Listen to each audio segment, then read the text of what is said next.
Kembali lagi di channel Garasi Helm Om Kentung. Alhamdulillah, hari ini kita akan coba riding ya, solo riding Bekasi Bandung. Kemudian plannya sih Bekasi Bandung.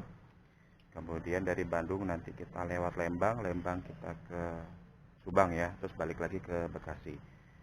Kurang lebih jaraknya kalau nggak salah perhitungan tuh hampir 300 atau mungkin 300 km lebih. Dan ini kondisinya alhamdulillah saya berpuasa ya, tidak lagi apa ya. Dan bang, ini kondisinya di bulan Ramadan dan saya sedang berpuasa. Dan ini saya mau membuktikan bahwa dengan kita riding itu bukan alasan untuk malas-malasan, tapi ternyata dengan puasa itu kita bisa juga untuk riding ya, riding yang middle ya, ya sekitar 200 atau 300 kilo. Mudah-mudahan nggak ada sesuatu di jalanan nanti, dan nanti kembali ke rumah dengan selamat ya. Bismillahirrahmanirrahim.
Jadi jalur berangkat itu saya lebih milih jalur jonggol ya, karena di pikiran saya jalur jonggol itu pertama sepi, terus yang kedua karena lingkungannya itu perbukitan ya, jadi kemungkinan besar adem. Dan alhamdulillah memang pas lewat sana itu kondisinya adem, kondisinya tuh nggak terlalu terik panas. Tadinya tuh sebetulnya plan awalnya itu mau lewat Pantura, yaitu lewat Kerawang, kemudian masuk ke Kelari ya, Kelari terus arah Purwakarta.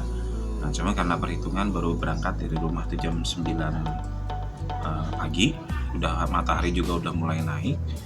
Akhirnya udahlah pikiran ya udah lewat Jonggol aja kayaknya the best. Dan memang asik sih jalurnya, dan sepi juga dan adem. Alhamdulillahnya juga nggak hujan.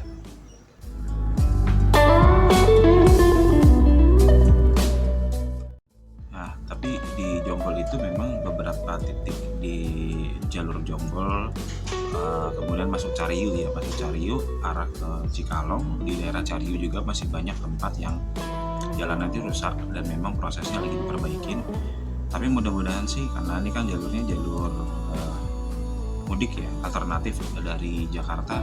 Rata-rata yang mau ke Bandung itu lewatnya Jonggol. Kalau biasanya ada yang lewat di Puncak, ada juga yang lewat Jonggol. Nah ini jalur Jonggol ini memang posisinya ada beberapa titik yang lagi diperbaikin, dan ada juga yang memang kondisinya lumayan agak jelek jalannya, tapi nggak terlalu parah-parah amat sih, masih bisa kita lewatin.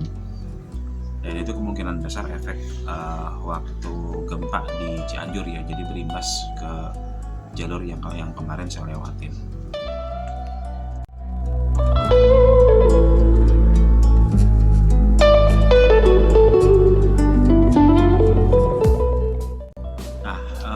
Setelah saya lewat Jonggol masuk ke Cianjur, alhamdulillah 2 jam perjalanan sudah mulai masuk Cianjur kota ya, Cianjur kota. Kemudian dari Cianjur arah ke Padalarang. Nah cuman saya kurang tahu ada satu kejadian di daerah Cipatat ya, udah mulai masuk Bandung sebetulnya. Nah itu sepertinya ada kecelakaan sebelum saya lewat, cuman memang nggak tahu kecelakaannya karena apa. Tapi Kejadiannya itu di enggak sebelum sebelum di Padalarang sih, sebelum di Padalarang, dan itu kayaknya lumayan parah karena ada sedikit ceceran darah ini di situ. Dan waktu saya mau melintas untungnya diarahin orang karena dikasih lihat ada darah di situ. Akhirnya saya jadi dindas, saya disuruh belok ke kanan gitu, arah ke kanannya supaya nggak ngelindes bekas darah gitu ya. Agak horor juga sih gitu ya.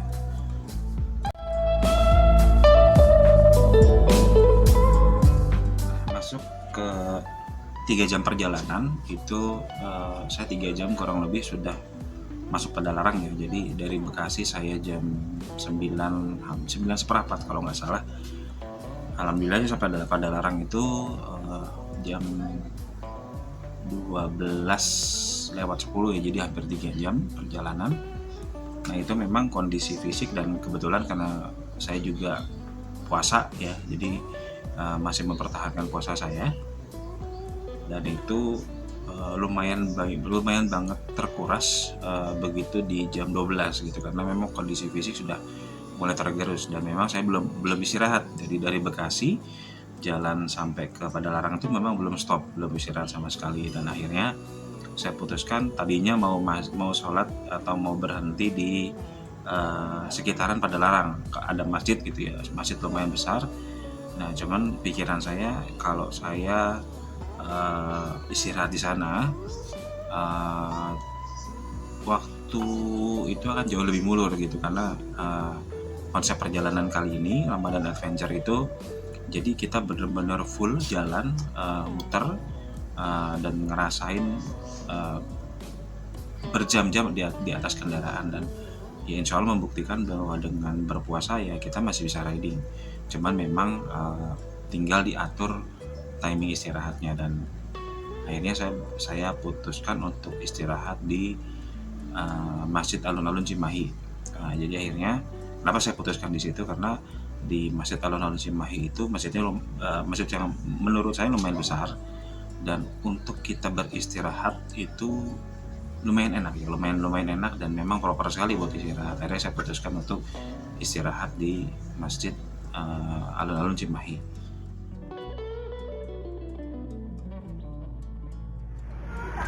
Alhamdulillah udah sampai Bandung, kita sampai Cimahi. Ini istirahat dulu di Masjid Cimahi sekalian sholat zuhur. Jadi nanti dari sini nanti kita langsung Cus Klep, nggak jadi ke Cibabat ya, langsung Cus Klep. Sholat dulu kita zuhur.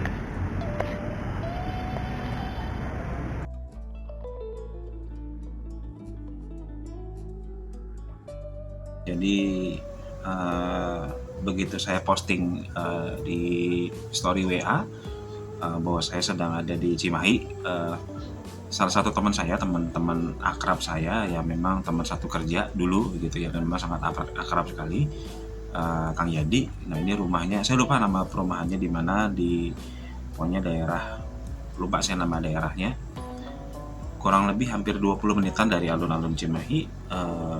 Kang Yadi menawarkan saya untuk singgah di rumahnya dulu untuk istirahat. Nah kebetulan karena sudah lama juga nggak silaturahim, jadi sekalian silaturahim ke rumah Kang Yadi. Alhamdulillah saya kurang lebih hanya setengah jam aja sih di rumah Kang Yadi, istirahat, ngobrol-ngobrol sebentar, dan kurang lebih jam 3 kurang itu saya mulai jalan lagi.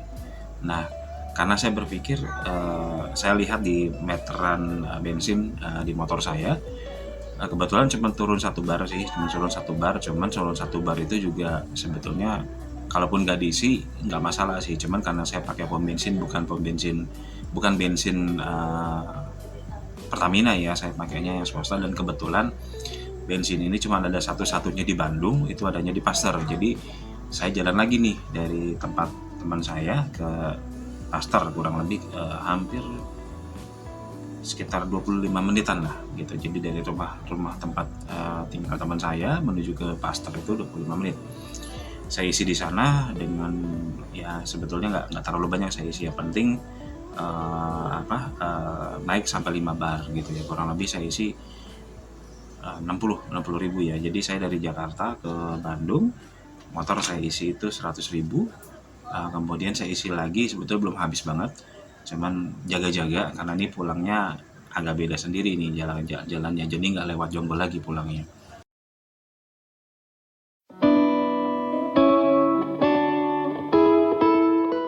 Ketika dari Pasteur menuju Lembang itu, karena memang ini posisinya malam minggu ya, malam minggu, jadi banyak orang yang mungkin pada liburan ya ke arah Lembang.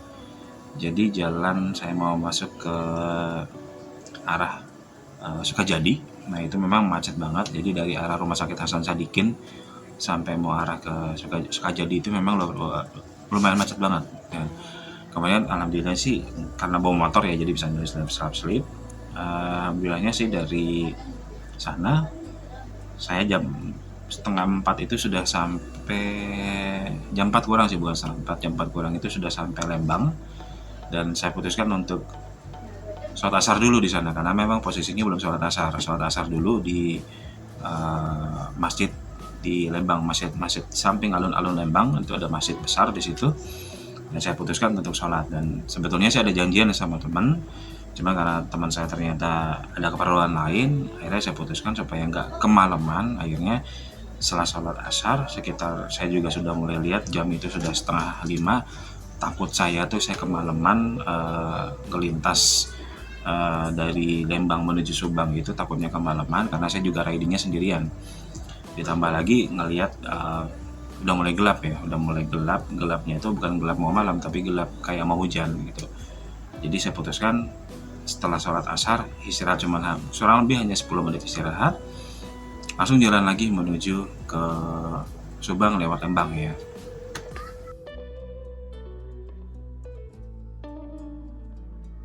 Nah, perjalanan ke Lembang itu sebetulnya tidak ada masalah gitu ya, tidak ada masalah. Dan alhamdulillahnya juga posisinya belum hujan, masih cerah. Nah, saya sempat berhenti untuk ambil foto di pintu masuk Tangkuban Perahu. Setelah saya ambil foto hanya sebentar sih, nggak nyampe semenit, saya jalan lagi. Dan ketika saya jalan turun ke arah arah Tanjakan Emen ya, saya ngeliat itu memang pikiran saya tuh kabut gitu ya, kabut sekitar mungkin hampir jam 5 kurang kali ya, jam 5 kurang seperempat udah ngeliat agak kabut. Saya putusin udahlah saya terusin aja, tapi memang saya ngeliat dari arah sebaliknya itu banyak motor yang sudah pakai jas hujan, dan saya lihat juga ada beberapa mobil kacanya itu udah mulai basah dengan air. Kemungkinan besar feeling saya 100% itu hujan, tapi saya coba terus jalan ya, bismillah aja. Begitu saya melintas di depan teater, dan itu memang jalanan udah basah bekas hujan. Cuma memang kondisinya bekas hujan ya, saya belum kehujanan. Jadi pikiran saya berarti tidak kehujanan nih, aman. Jadi saya jalan terus sampailah di Theater Highland. Nah, begitu lewatin Theater Highland itu pun belum hujan. Nah, saya ketemu hujan itu ketika mau masuk ke Jalan Cagak ya. Kalau teman-teman yang tahu Jalan Cagak itu kalau kita dari Bandung, Lembang ya, mau ke Subang, nah itu ada nama Jalan Cagak gitu. Nah, Jalan Cagak itu pokoknya perbatasan antara kita mau ke Lembang sama mau ke Subang. Nah, pada saat di Jalan Cagak itu, begitu saya ngelihat hujan udah mulai besar, nah, akhirnya saya putuskan untuk pakai jas hujan gitu, pakai jas hujan. Begitu saya pakai jas hujan, dan itu juga kamera di motor itu terpaksa saya rubah karena yang tadinya tuh nggak pakai soft case khusus buat air, saya pakaiin soft case buat air. Tapi mau nggak mau saya ngorbanin bracketnya jadi turun gitu, jadi turun berapa senti, dan itu ada di videonya tuh. Jadi terus seperti, dan hujannya cuma sangat lebat banget. Dan memang target saya pada saat itu ketika saya lihat jam itu sudah mulai jam 5, dan saya nggak mau kemalaman di daerah daerah Cagak arah ke Subang atau ke Purwakarta. Sebetulnya kalau jalur cepatnya mau balik lagi ke Bekasi itu harusnya saya langsung dari Jalan Cagak itu ambilnya ke kiri, jadi lewatnya Wanayasa. Cuman saya ambilnya ke kanan karena saya mau merasakan naik motor riding kilometernya agak sedikit lebih jauh. Jadi saya pilih ya sudahlah, akhirnya saya ambil lewat ke Subang, dan itu posisinya sudah jam 5 ya, jam 5, dan saya udah bismillah aja, mudah-mudahan maghrib sampai Subang kota gitu ya.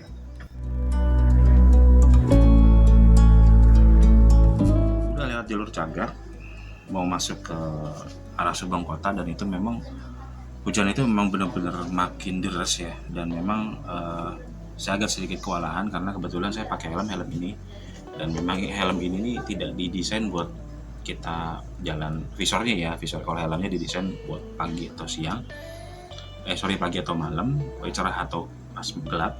Cuman kaca yang saya pakai ini kaca yang gelap gitu, jadi memang agak kesulitan saya begitu udah mulai hujan deras banget dan matahari udah mulai agak-agak meredup ya. Cuman saya lillahi ta'ala aja, saya doa sama Allah, ya Allah jangan dikasih hambatan, mudah-mudahan saya nanti maghrib bisa sampai ke kota Subang.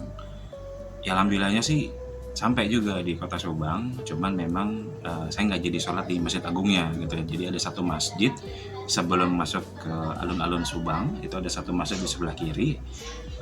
Karena saya sudah mendengar azan sekitar 3 menitan yang lalu, akhirnya saya putuskan udah saya berhenti dulu, saya sholat, batalin puasa saya.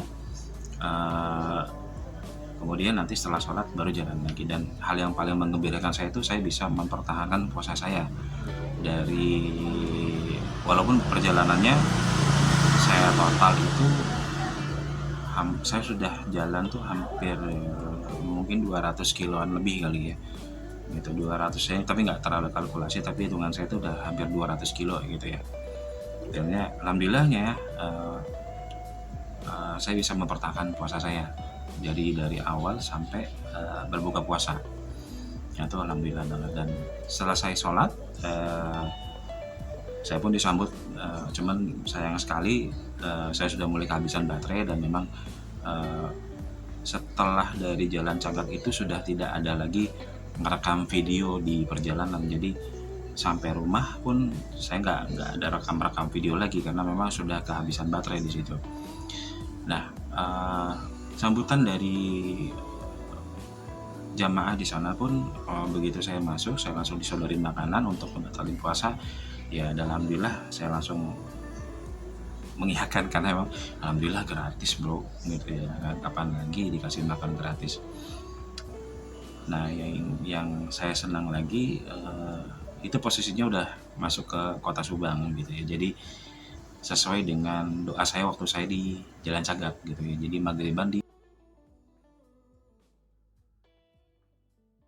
Nah, setelah dari Subang itu, dari kota Subang, karena saya harus sudah janjian sama istri mau jemput dia kerja di rumah sakit di daerah Kabupaten Bekasi. Saya ngeliat jam itu udah 6:30, akhirnya saya udah langsung jalan lagi, dan itu posisinya belum makan sebelumnya. Jadi ya udah, yang penting ada cairan masuk, ada makanan sedikit gitu ya, ada sedikit masuk. Saya jalan dari kota Subang itu sekitar 6:30, jam 7 kurang sih sebetulnya, dan posisinya itu saya nggak tahu jalan gitu, saya nggak tahu jalan sama sekali, dan hampir nyasar sebetulnya, cuman karena ya alhamdulillahnya banyak orang yang ngebantu di sana untuk ngarahin, karena saya banyak nanya juga di sana, jadi saya pakai GPS, gunakan penduduk sekitar. Ya alhamdulillahnya saya diarahin masuk ke jalur tengah. Jalur tengah itu bukan jadi kalau jalur utara itu Pantura jelas ya, jadi saya diarahin tuh jalur tengah. Jadi jalur tengah itu nanti munculnya ke Sadang gitu ya, ke Sadang. Saya diarahin ke sana, dan dia alhamdulillahnya sih dari sana Subang jam 6:30 lewat, udah hampir jam 7 kurang, sampai ke Purwakarta itu saya di jam, kalau saya nggak salah ingat itu jam kurang lebih jam 8 ya, jam 8an saya udah, jam 8 lah, jam 8:10 kalau nggak salah saya sampai di Sadang. Dan itu memang kondisinya saya jalannya agak ngebut karena ngejar waktu. Nah, setelah dari Sadang, saya ambil arah Cikampek, dan memang macet banget gitu ya di Cikampeknya ya di ini. Coba memang sepanjang perjalanan, jadi ini informasi juga buat teman-teman, di Jalan Simpang Jomin itu ternyata alhamdulillahnya aspalnya sudah dibaruin semua, karena memang ini kayaknya udah dipersiapkan buat arus mudik ya.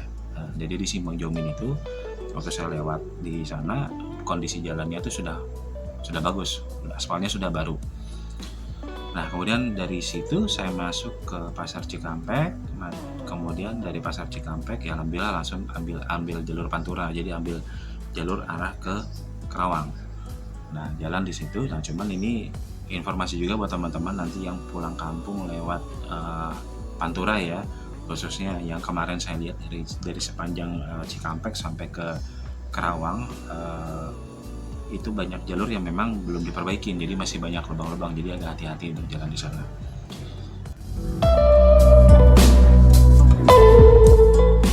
Nah, kalau ditanya tips and triknya gimana sih supaya bisa kuat nahan puasa, mempertahankan puasa ya tepatnya, mempertahankan puasa walaupun sedang riding.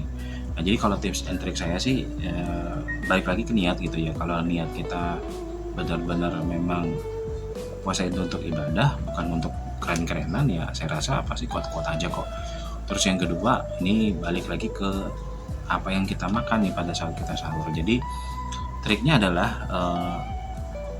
kalau pada saat sahur kan biasanya kita makan karbo banyak gitu ya, kayak nasi atau teman-teman makan roti atau mie. Nah, kalau kita ingin riding jauh, nah sebisa mungkin karbo ini agak dikurangin gitu ya. Agak benar-benar dikurangin, bukan tidak makan. Ini agak dikurangin. Kemudian banyakin makan protein sama serat. Kemudian terakhir itu minum gitu. Minumnya harus cukup. Saya kemarin tuh minum hampir 800 ml pada saat sahur. Dan memang pas setelah sahur itu habis sholat subuh saya istirahat dulu sebetulnya tidur. Nah, bangun tidur itu makan kencing terus gitu, dan itu memang normal. Dan itulah salah satu trik supaya kuat puasa walaupun lagi riding gitu ya. Jadi niat dan sahurnya ya.